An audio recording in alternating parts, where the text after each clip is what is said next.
Hi and welcome to christianity.org.uk Coffee and Chat. If you can like and subscribe our page, that would be great. And if you would like to add any questions into the comments section, please feel free to do so and we'll try our best to respond to those as we go. It's often said that there are two certainties in life, death and taxes. And today we are joined by four people who have experience of death, dying, loss, grief, and bereavement. Topics of universal experience, but also a great deal of taboo. And so we begin with a pre-recorded interview with Zoe Clark-Coates of Saying Goodbye, who's also a government advisor in this area. And then we will host a conversation with Yvonne Tulloch from Loss, Kate Le Sueur from Methodist Homes, and Gill Fenner from Parish Nursing, as we explore loss, grief, and bereavement in our contemporary culture.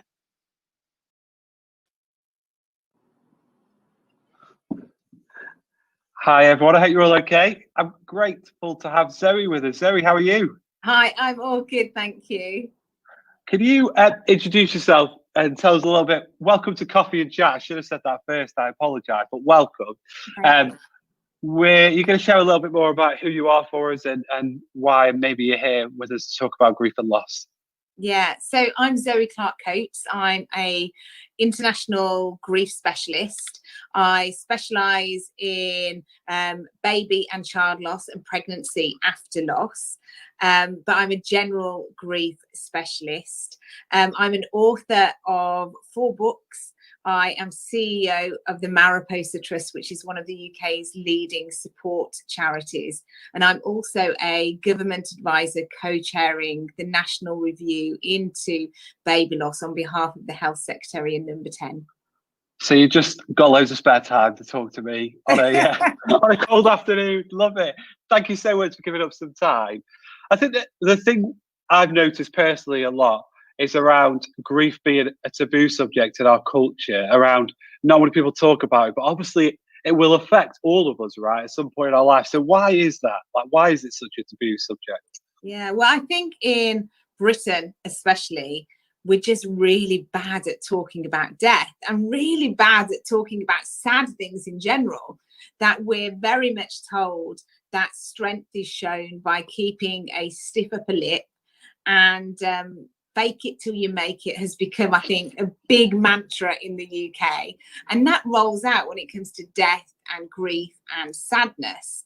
And it's almost been a display of weakness if we show the emotion that's connected to loss. Certainly after a certain period of time, we're often given this grace period of, I don't know, a month to 6 weeks where we're allowed to publicly grieve and mourn. And then after that, people start questioning, do you think they're not moving on fast enough? Do you think they're stuck in a stage of grief? And we start questioning it. And that then propels the grieving person to feel shame for feeling it. And as we are all now aware, because there's been so much work done on the shame phenomenon and the whole subject surrounding it, I think has given a lot of enlightenment into why people hide grief. And if people feel shame, they want to pretend that their feelings aren't there, and they feel guilty for displaying them. And so that's often what happens. Also in the UK, British people are told to keep children away from death and loss. We're told that funerals aren't a place for children. And that means from a very young age, we're protected from this whole subject. And we're not preparing children for when they are adults. And even for when they are children and experience loss, we don't teach them about how to handle loss. We don't teach them how to communicate this type of pain. We're taught how to express joy, but we're not taught how to express sadness. And this has a knock-on effect with children for their whole lives, because as soon as they do encounter loss, they feel like they're out at sea with no support. But actually, if we can open up this subject in our homes and become comfortable as humans talking about it with one another, with our family, with our friends, we are doing the whole world a good service. And so I think you've kind of touched on it there. I think like certainly when I've lost like family members and things, there's and you struggle a little bit. There's this sense that after the sort of, like you talked about the grace period, the little period at the beginning, there's this sense by if that continues any longer that there's something wrong with me. Like this sense that we just got to keep calm, carry on, type move on forward, like you've said. So you obviously know a lot about the psychology of grief. What is going on with maybe the people who are watching this that have experienced loss and grief, maybe even a long time ago, but are still experiencing that sadness and deep void? Like, what is going on in people's lives? Yeah, well, the brain is so amazing when it comes to grief and loss. And people are always saying, oh, well, you've got to grieve now. You've got this period of time where you have to. But actually, the brain doesn't work like that. It can actually file away a loss and allow you to grieve much later on and delve into that grieving process. And a lot of people have an ability to shut it away, especially if they've encountered trauma as a child. And so they're very much used to being able to compartmentalize traumatic things in their life. And so they're able to almost put it on hold. And that doesn't mean they're not grieving, but it means they're probably not processing that grief and that pain. Okay.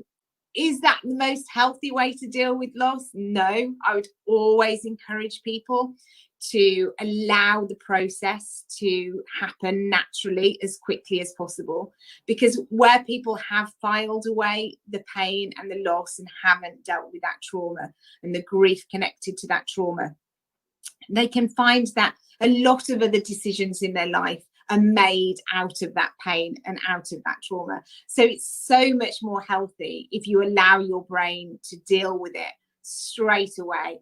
And by that, what do I mean? I mean, allow yourself to cry, allow yourself to talk about it. The brain finds it very hard to deal with this level of pain. It's not okay with having somebody in your life one moment and then be eradicated from death the next. And how it can deal with that is by talking about it. And so it might mean that you need to tell your same story and talk about that pain 1,000 times over. And that's where it can really help getting professional help, because often people feel, I can't keep telling the same people the same story over and over again. There's only so much that their patience is going to be willing to sit in that room and to keep hearing this. And so for some people, they do need to actually get some professional help. So it's a safe place where they don't have to worry about repeating themselves and boring those around them with the same story. But the brain needs that. And eventually it says, okay, I can accept what's happened to me, and now I can move forward. And that doesn't mean you get over the loss, because you don't. And it doesn't mean the grieving stops, because it doesn't.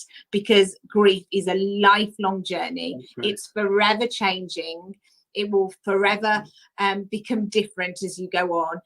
But you will move out of that dark period of grief, which can be all consuming. And often people refer to it as the dark night of their soul, because it feels like it's never ending. And that can end, that dark period, with the right support and the right communication. But the grief will continue, but it will change and it will alter. And I always say you actually get stronger. So it's not that the grief gets smaller, but as you go through life, those grief muscles get stronger and stronger and stronger, and you become better equipped at handling it and carrying it. And so as you move forward, where right now it might be this huge thing and it dominates the whole room, there's nothing else that can hardly fit into that space because it's filled with your grief. The ball stays kind of the same size, but the room gets bigger, your world gets bigger, and you get stronger. And so it just changes as you move forward.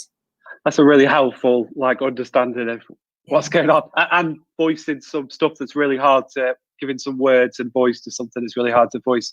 You're a specialist in baby loss and that, and I think it's really important we recognise that's a really big area of grief that can affect massive parts of people's lives. So maybe you've got some helpful thoughts around baby loss and how to deal with that? Yeah, well, I think again, it's been the taboo subject, and part of that is because it's often something that's kind of a private thing within marriages and within a couple when people are trying for a baby. And so often people then don't talk about the loss, and they feel that, is it appropriate to even talk about the loss? And firstly, I want to say, yes, it is appropriate. Of course, it's appropriate. It's the loss of a life. So it's a valid thing to talk about. And that doesn't matter however early on in pregnancy it was or however late. This is something that so many people go through. Over 258,000 people lose a baby in the UK every single year. In America, over 1 million losses happen every single year. This is a huge issue, and something that can be a massive impact on relationships as well. It's one of the #1 reasons for relationship breakdown in the UK. And that's not necessarily because of the loss itself, because we're actually, humans are wired to be able to deal with loss, however much we don't want to be, because we don't want to ever encounter a loss. We are able to move on carrying that grief with us. However, relationships often can be the thing that breaks, and I don't believe it's because of the loss itself. It's because of communication breaking down. Right. And again, it goes back to this whole culture that we live in about not talking about grief and loss. That has the dramatic impact on that, because people often feel much more comfortable talking about the loss of a parent or the loss of a sibling, where it's very much harder to talk about the loss of a baby. It may be at an 8-week gestation that maybe people didn't even know existed, because you've not even told people you're expecting yet. That can be really hard to then talk about. And so that's part of my work, about encouraging the conversation. It's encouraging people to not abide by the 12-week rule, which says don't tell anyone you're expecting just in case you lose, which encourages people that it's not okay to talk about if you have lost. Yeah. Actually, it's okay to tell people you're expecting the moment you find out. So that's all part of my work, talking about loss, making it a more comfortable subject, and making people less scared of saying the wrong thing, because that's another reason it's a taboo subject in England, is because we're frightened of saying the wrong thing. And it's a lot easier to say nothing than risk causing more hurt and offence. So how do people, if you've got one tip in the last few seconds, or they want to go find out a little bit more about how to deal with grief and loss, what would your one short, sharp tip be? Well, educate yourself on the subject. And one of my books is called The Baby Loss Guide, that really focuses on baby loss, and another is called Beyond Goodbye. And in those books, they are crammed with advice of how to support it as well. And what does grief look like? What are the myths around grief? And how do we show up when our family members or friends are suffering? So go read those books, go get them from the library and educate yourself, because the more you can educate yourself when you're not in the moment of grief and you're not really suffering, the better. And you'll be giving yourself the gift as well as your friends and family.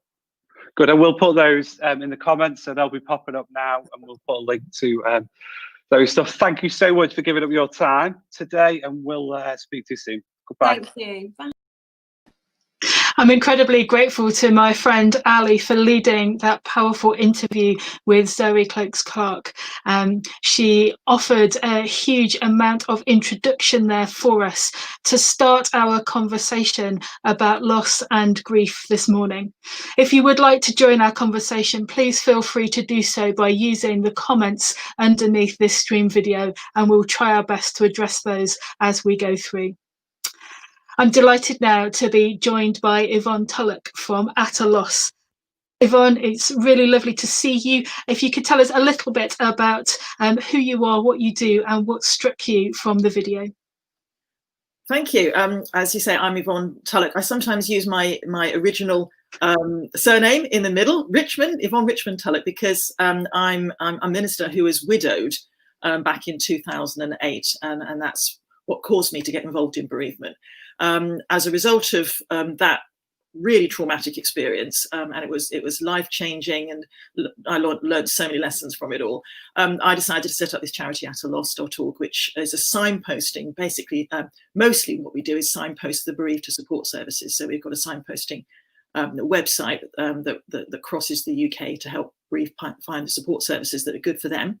But more recently, I've been involved in helping churches to get out there and support bereaved in their communities. So I'm involved in that at the moment, in particular in encouraging churches to run an online bereavement support course called the Bereavement Journey, which is now being run online in lots of places across the country as a response to the pandemic. Wonderful, thank you. We're also joined by Gill Fenner, who is a parish nurse working in the Wolverhampton area. Gill, can you tell us a little bit about your journey to this place? Yeah, I'm Gill Fenner. I've been a nurse all my life and found myself some 3-4 years ago looking at parish nursing, and decided that was the way forward for myself. I joined parish nursing and found a service, a ministry within Wolverhampton in a very multicultural society. So working with Christians, but also working with non-Christians as well. And certainly over the course of the last year, I've been exposed to death in various areas of the community. Friends, people that I've known, people that I haven't known, and had to quickly come to terms with their cultural beliefs, their rituals that happen prior to death and also after death.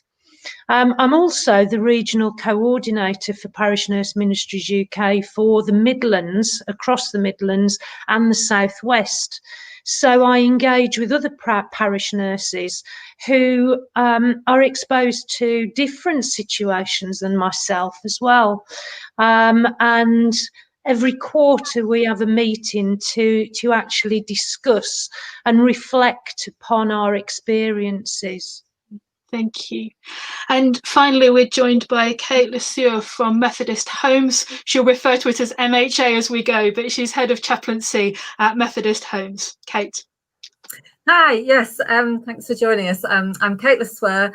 I'm a Methodist minister, and I've spent most of my ministry in the NHS as a chaplain. And they're working very closely with palliative care teams and also with the bereavement support midwife and her service with baby loss, pregnancy loss. So I was really interested to hear what Zoe was talking about in relation to that. I've been with Methodist Homes since February last year. We're the largest adult social care provider, charitable adult social care provider in the UK. We support 18,500 people in later life in our care homes, and teams and community services. And my job is to support chaplains. We employ 130 chaplains across all of our homes have a chaplain, many of our schemes do too. So supporting them, supporting the organisation to understand chaplaincy. And one of my roles is to lead on end-of-life care from a chaplaincy perspective with the organisation. We're currently in the process of developing a new strategy for end-of-life care. So that's me. Wonderful, thank you all. If you would like to ask a question to our panel, please feel free to do so. I was really struck by Zoe's comment that we do the best service to the world by opening a conversation about loss and bereavement, because it is such a taboo and hidden subject. I know Yvonne talked about us being in the midst of a pandemic, and we seem to be constantly faced with statistics about death and living with the constant loss around us, whether that is the loss of some of our freedoms or the loss of people that are really close to us. But Jill, I wonder, why do you think loss and grief is such a taboo subject, even when we're surrounded by it today? Yes, I go back a long time and thinking about my poor gran, who used to be the local lady that looked after all the people that passed away. And as a child, I can distinctly remember being taken to various homes. And I used to be very inquisitive and start a conversation with people. And very early on, it was, oh, no, you mustn't talk about them. You don't talk about the dead. So people from an early age, I realised, were actually avoiding talking about people and mentioning them by name. And I've certainly not done that with my family. I've made sure that my children talk about relatives that have passed away. And in fact, my eldest son has a photograph of his gran on the wall, and he still talks to her to this day to help him. But I've seen it quite often within the church where people don't want to talk, don't want to mention what goes on, and they have various beliefs within their own cultures about grief and expression of grief. So each culture has its own belief about the purpose of life. And actually what happens after death. As a Christian, then we are reassured that we have a better life after death.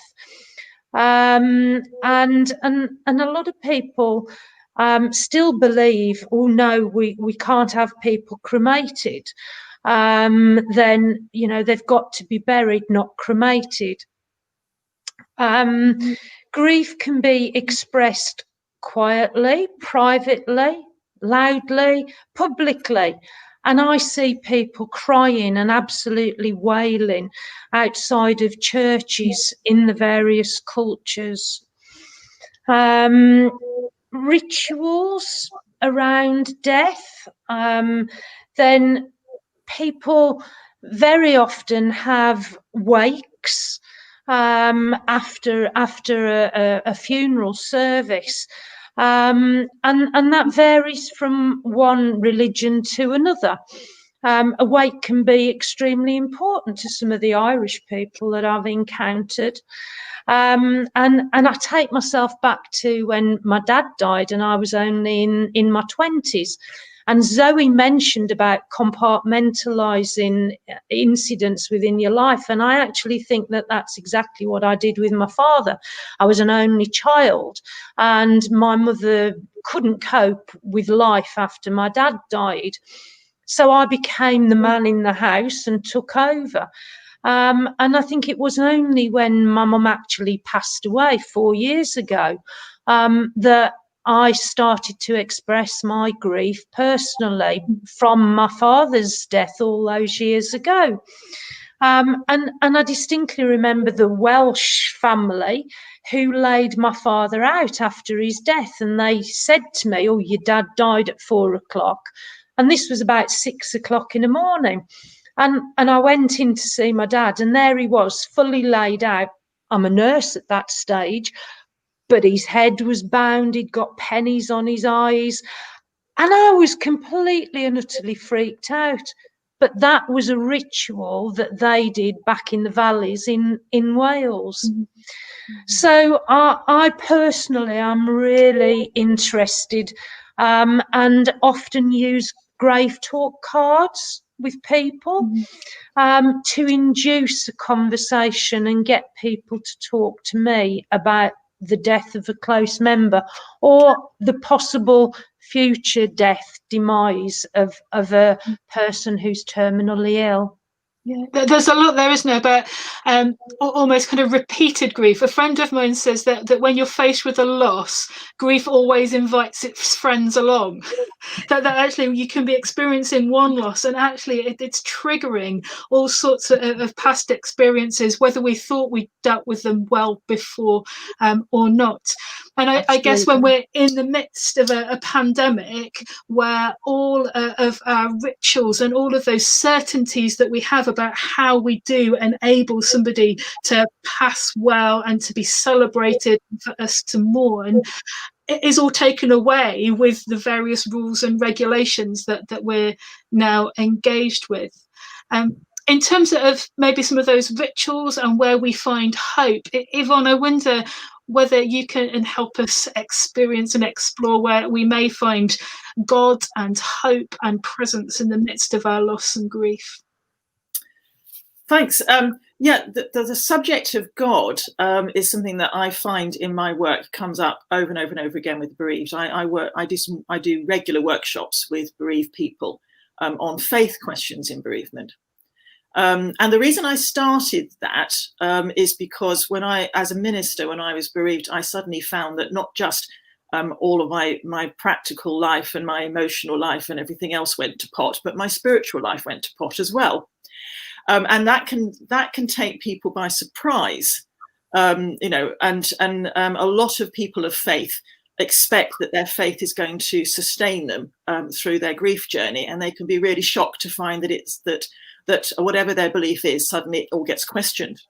So I started these workshops, and I've been doing them for about 8 years now with people. And what I find is that when people are given the opportunity to ask whatever question they want to ask, as a bereaved person about faith or spiritual things, completely open to ask whatever questions, they always ask exactly the same questions. Every single time, exactly the same questions come up from whatever the group of people, no matter what their background or their faith connections. And those questions always start with, where is God in this? Because no matter whether you're a person of faith or a person of no faith, what bereavement does is it naturally it makes us as human beings naturally ask questions about something, about otherness. We live our lives just doing the stuff now, and we don't think about whether there might be something else out there until suddenly somebody dies, and then we're asked. So if we're somebody who's not got a faith, we start to think, is there a God? And if so, why am I in this situation? So you immediately think, well, if there is, then God's let me down. And they start to think about the afterlife. Where's the person gone? And if it's somebody of faith, they often blame God. They feel like God definitely has let them down because they're somebody who should be supported by God through all of this situation, and they shouldn't be in this situation. So people always ask that question, and it's always the starting point. And one of the things that I have lots of things that I say on it all, but I often start by apologizing for the church, because I feel that the church doesn't do God any favors sometimes when it comes to these kinds of things, because what people often end up with is a misunderstanding of what the Bible talks about in terms of God and where he is in it all. And in just one sentence, what that is basically somebody who doesn't promise to fix everything now, but somebody who promises to fix things ultimately and to be with us now in our pain. Thank you. It comes up so often. Where is God? Why God? Why this? I guess from a palliative perspective, Kate, you may hear more of that in a kind of long-term relationship rather than kind of some of the kind of deeper suffering from an unexplained or unexpected experience of loss and bereavement. But I wonder whether you've got anything else to add in terms of where God may be in loss and bereavement. Yes, and I absolutely agree with Yvonne that question is always comes up, and it always, well, it shouldn't surprise me anymore, but it does, I suppose, because I learned a very long time ago that God isn't going to fix everything now, and that what is important is that God is with us now in all the suffering and the pain and the distress. And I often point people to the Psalms of Lament in the Bible. They are just so real and so human, and come from such a place of loss and despair, railing against God, not afraid to express those hard emotions, but almost all of them end up with words to the effect of, nevertheless we will praise the Lord. But they don't all. And there is always that space to feel that God is not with me here. That may not be the truth, but it is our truth in that moment, in that time. And just to allow people to be able to say that. And for people who have had a lifelong faith, that can feel like a real failure to come to that place of feeling that God is not there. But I would use those Psalms of Lament to say to people, you're not the first to feel like this, and you won't be the last. They're just so human and so wonderful. Jill, did you want to add anything? I think being able to, as a parish nurse, which is very different to being within the NHS, as a parish nurse, then I can sit down and talk with people and actually pray with them, alongside them when they are grieving, and that's a great comfort to many people. Very difficult at the moment trying to keep social distance, but nevertheless we can sit there and actually face to face pray with an individual about their situation. And I guess a lot of people have used social media, Facebook, over the last few months, definitely to communicate about loved ones that have passed on. And that can be quite shocking when you haven't actually heard. I don't know what anybody else thinks about that, but I've learned about the death, the demise of an individual, and seen it first of all on Facebook, and then have to go and pick the pieces up and start talking to individuals. But a lot of people do get a lot of comfort from sharing their feelings about what's actually happened over Facebook. Yeah, I think that it's always, or I find it quite difficult to know where to start the conversation. that actually, how do you start to talk about death and dying and loss and bereavement, and then how do you enable the conversation to then carry on for what for some people could be an entire lifetime? Yeah. So Kate, I just wonder whether you'd got any best practices that you're aware of when it comes to death and loss and bereavement, and maybe one or two things that can help us when people are just putting their foot in it too often. I think the most important thing is not to worry about putting your foot in it. Yeah. It is far better to say the wrong thing than to say nothing.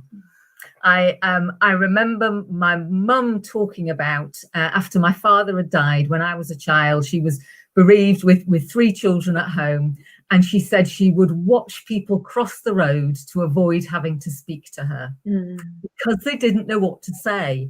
And it's far better just to say to somebody, I don't know what to say. And that is the place to start, really. And then to simply be there and to listen and to make the space and to make the time, however long that might take. And yes, it might be years, it might be a whole lifetime. It probably will be to one degree or another. And to allow people to express their feelings. I think we're often afraid of saying something that will cause somebody else to cry or to show their distress, and we mustn't be afraid of people's feelings. And it's not us that is making somebody else cry. It's their grief and their loss that is making them cry, and we are allowing them to do that and giving them the space to do that. And just to to acknowledge those feelings, to let people be honest about the way they feel is so important, but also to help people to see that what they're feeling is normal, that and whatever they're feeling is normal as well, that there is there's no set way to express this, that there's no right and wrong about feelings. They are what they are. The way we respond to feelings can be wrong. So if I get so angry that I thump you, that's not right. But the anger is not wrong. That is just what it is. So allow people to see those feelings as normal. They're not going mad. It's grief. It's a normal human process. And to encourage people to ask for help, either practical help and emotional help. And I think in our society, we're not always very good at doing that. And I try to encourage people by saying, I want to help. If you let me help, I will feel better about myself. I'll feel good about myself because you're letting me help. So you're actually doing me a favour by asking me for help. So it's really simple things. Jill, you wanted to come in there as well. Yeah, I think a lot of people avoid eye contact when they don't actually want to speak to you. But I personally gaze into someone's face, into their eyes, and say, you know, it's okay if you want to cry. And then the tears start to flood. And I always think that helps individuals. In my previous post within the NHS, then I worked in the emergency services, and death as a result of a major accident was an everyday occurrence. Perhaps not an everyday occurrence, but we encountered numerous people that had been killed outright in a car accident. And talking to their relatives and breaking that bad news was something that I did quite frequently.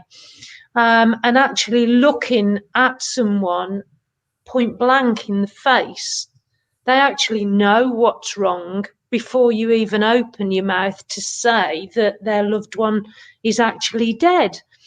So I make sure I do make an effort to stare people into their eyes and say, is there anything I can do? And please, it's not bad. It's not a bad thing to cry, and open the floodgates for them. So we've talked a little bit about not being afraid of enabling people to share their emotion, and I guess when we're wearing face masks and all sorts of things, that kind of personal contact is really important when you can't give somebody a hug. Yvonne, did you want to add anything else from your experience, because you're into best practice and signposting? Yeah, well, the reason we have the signposting is because as Zoe was talking in her film, you know, when people go through that deep dark time, they don't feel they're going to get out of it. They can't see any hope. And what I often find is that we often say to people is that the best way to give people hope is to help them to find somebody who's been through it and survived. Because we can talk all we like about, you know, give them all these sort of best answers that we can come up with, which we know are true, but they won't believe it and they won't see it, because for them, they're not going to get out of this. So if you help them to find somebody who's been through as similar as possible loss to them, and who's a bit further along in the grief journey, that's what gives them hope, because they think, well, that person, they managed to get through. That means I might be able to.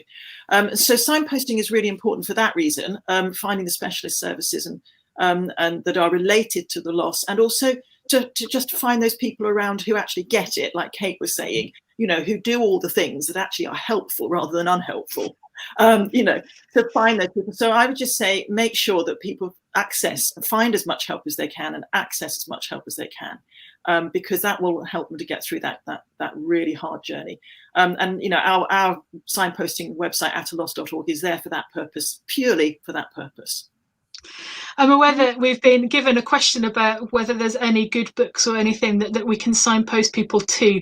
So we've talked about ataloss.org, we've talked about Grave Talk. Do you want to say anything about Bereavement Journey, Yvonne? Yes, the Bereavement Journey is actually a course for the bereaved. So we're encouraging churches to run it, because churches are in every community. Encouraging them to run it online.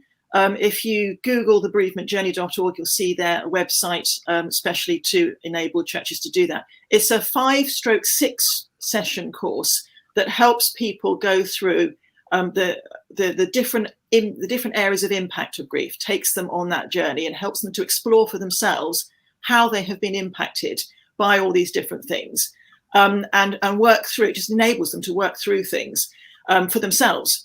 It sort of takes the lid off it, like, you know, Zoe was saying about how you can sort of put things aside and not feel, you know, not actually process things. So it helps people to process. And I say 5/6 because the first 5 sessions are all on the grief journey and there's no faith content. And the 6th session is purely about faith content, and it's from a Christian perspective and it's optional. So anybody can go on the course, and you will not have a single bit of faith content until you get to week 6, if you choose to come along. And if you choose to come along to week 6, then that's where I basically give the answers that I give them normally in my workshops. When people ask the questions, they're always the same. So I give the answers to the questions. They're always the same questions that I give in my workshops. And that's obviously just from my perspective as a Christian, the answers that I would give now, having rethought things as a minister, because I went through so much of what I was saying was just stupid. It doesn't make any sense, and so on, and sort of work things out again. So that's what that is. But that's a resource for the bereaved. But there are, good things out there as well. A book that I always recommend that anyone could read, which is for somebody who wants to learn how to support as well as somebody who's been bereaved, is Sue Mayfield's book. Oh, it's gone from me immediately. Intro to Bereavement or something like that. Anyway, we can put it on the chat. We'll put a link in. That's absolutely fine. There's a small booklet which is really, really useful to read. It just outlines the grief journey, which people need to know about. Yeah. I think when it comes to loss and grief and bereavement, understanding that my experience is deeply personal, and yet there are other people who have a similar story and a similar ability to help shape what my future understanding of that experience is, as well as to listen to the past, it is really, really important.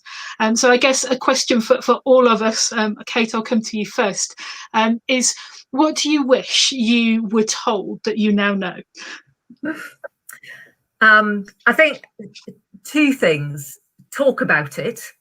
First of all, as I said, my father died when I was a child, and the default position of everybody around me was we didn't talk about it, and that got me into a lot of bother. And it was many, many years later that I went back, as Zoe talked about on the video, many years later to actually process that grief. So talk about it. Find anybody who will let you express those feelings. It might be a friend or a family or a faith leader or some stranger you've cornered on a train.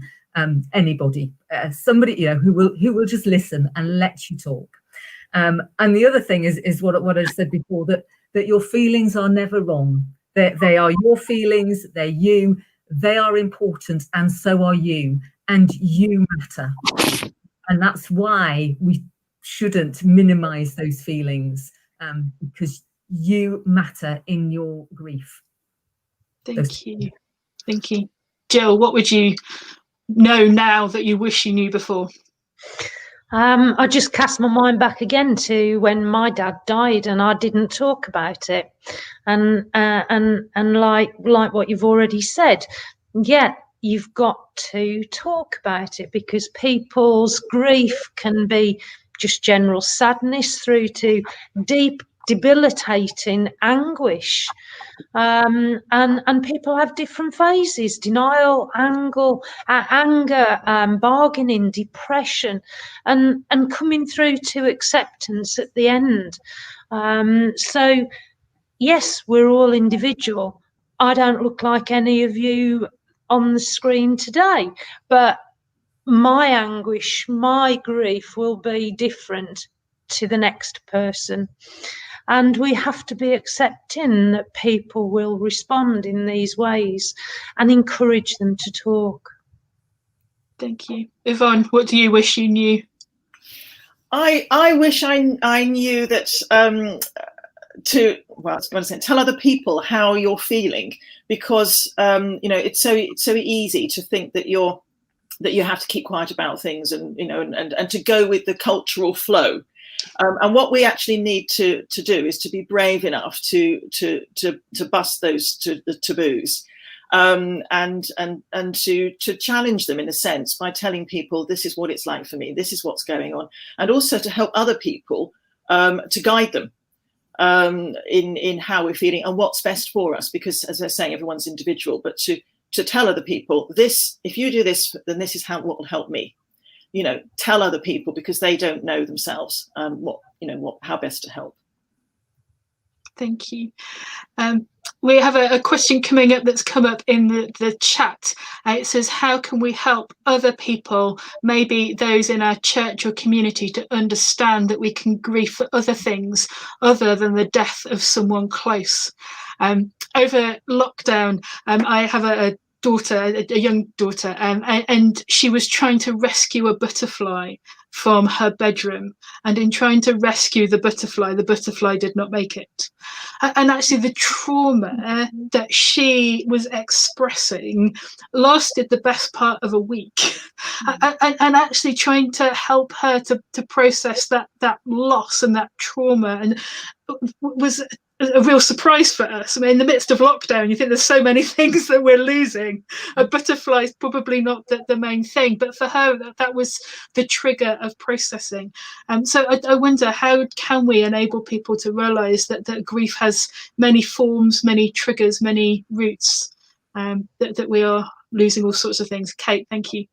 We do an awful lot of this in MHA with our residents. Loss of home, loss of independence, loss of health, loss of mobility, loss of cognitive ability, all sorts of different losses, and it's the same principle as with loss through the death of somebody, is allowing people to express those losses and acknowledging that they're very real and that they're important and that they matter, and listening to people as they express those. And we do hear quite a bit of anger coming out through many of those losses with some of our new residents when they come in. Anyone else? I think that the problem is just so vast. You know, it's the whole loss thing. People just don't get it. And as Zoe was saying at the outset, you know, and I think you were saying, is that all losses are connected, and the pandemic is helping us, because one of the things that I've been involved in for years now is trying to bust this death denying culture thing, and help people to realise that actually it is something we need to talk about.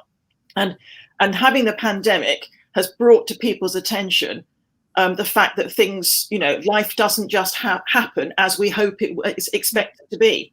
You know, we all think we're in control of our lives and all the decisions that we're going to make and where we're going to go next and all this kind of thing. And then suddenly we realise it's not the case, you know, and things can stop and can cease, and we can lose things. So I think the pandemic is helping enormously. And I would say, make the most of this present time while people are actually aware of this difficulty, and let's not go back to being so loss and death denying that we never talk about these things again. Yeah, we had a question in the chat that picks up a comment that Jill had just said earlier as well about Facebook, and so I wonder whether there is something about rituals that enable us to mark these different losses as well. And did you want to say anything else about a ritual of Facebook and using social media to mark people's passing, or to mark anniversaries and memorials, and then to everybody whether there are other rituals that you think might be helpful for people to take forward? Jill? Yeah, a lot of people do year after year put photographs of loved ones that have died, and help them. That helps them to talk more about that individual. I know my husband certainly doesn't think that's a good idea, but personally, to me, yes, I think it is good to actually remember those people and remember them with happy photographs. Remember the happy times. Working in MHA, then working with a lot of dementia patients, I certainly didn't want to remember my mum how she was in the end, because that personally wasn't my mum. She suffered greatly towards the end with her dementia. So putting a happy smiley face of my mum from a few years ago, it is good for me. And good for others that knew my mum. So I support it. Thank you. Kate, have you got any rituals that help? And then I'll go to Yvonne. Yes, I mean, I'm not a great user of social media, and I think I tend to be a bit more private than that, and sort of with closer groups of people that I would want to mark anniversaries like that. But in my family, we always have daffodils to mark the anniversary of my mum's death, because it was her favourite flower, and the church was filled for her funeral, for her Thanksgiving service. The church was just full of daffodils, and it can just be simple things like that, or cooking and eating somebody's favourite meal on an anniversary. And they can be happy things that do connect us with those good memories, and not necessarily that memory of the last day. Thank you. Yvonne? Yeah, I was going to say, there are dangers with social media. Jill was saying about it earlier. The big thing with social media is that as soon as the news gets out, everyone starts putting it on social media before the key people have been informed. And that adds massive trauma to the death. So I think we have to be really, really, really careful with social media and be aware of that. But then having safeguarded against that, there are real positives. But I wouldn't say it's just social media that are helpful in remembering, as Kate was saying, because what's important is that we actually do encourage remembering. Is actually a healthy thing to do. One of the things that stops people from progressing on their grief journey is thinking they've got to leave the person behind. They think they've got to forget them, and then they hang on and they don't move forward because of that, because that all they've got is their memories. And so actually, what we do is we try to encourage people to find ways of having that person as part of tomorrow. And those sort of continuing bonds we talk about. So finding ways of keeping the memory alive, keeping that person with you in various different ways. And that's a really healthy thing to do in order to process grief and to find the new future with them incorporated in it. Wonderful. It would be remiss not to say that the Saying Goodbye organisation that Zoe represents runs memorial services throughout the country and throughout the year, especially for people who have suffered the loss of a child for whatever reason. So please do, we'll post to Saying Goodbye in the chat at the bottom as well, but please do find Saying Goodbye, and if that is an opportunity that is open to you, please feel free to follow that as well. That there is something important about continuing a bereavement journey, which is never ending, because we do take those people and those situations with us into our future as well. If you would like to find out more about grief and loss and bereavement, please feel free to use the christianity.org.uk pages on this subject, where you will find more links to other organisations that may be able to help you. But you will also find a link to our contact page, and we would love to talk to you some more. We are really open and willing to hear your questions, your comments, or just to hear parts of your story, or to pray with you. So please feel free to use our website and the comments and the chat function that is also there for us to continue our conversation. As Zoe said, we do the greatest service to the world by opening up a conversation about death, loss, bereavement and grief. And what better place to do it than the midst of a global pandemic, as Yvonne reminded us. Yvonne and Kate, Zoe and Jill, thank you so much for your time spent with us today. And we have only scratched the surface of a topic which will affect and impact each one of us in deeply significant and yet sometimes weirdly superficial ways. And so thank you for helping us start this conversation on our Coffee and Chat. Our next Coffee and Chat will be on the 24th of November, where we will be joined by a panel of people talking about who is Jesus. But until then, may you know that you are blessed and loved and named and known, whatever you are experiencing.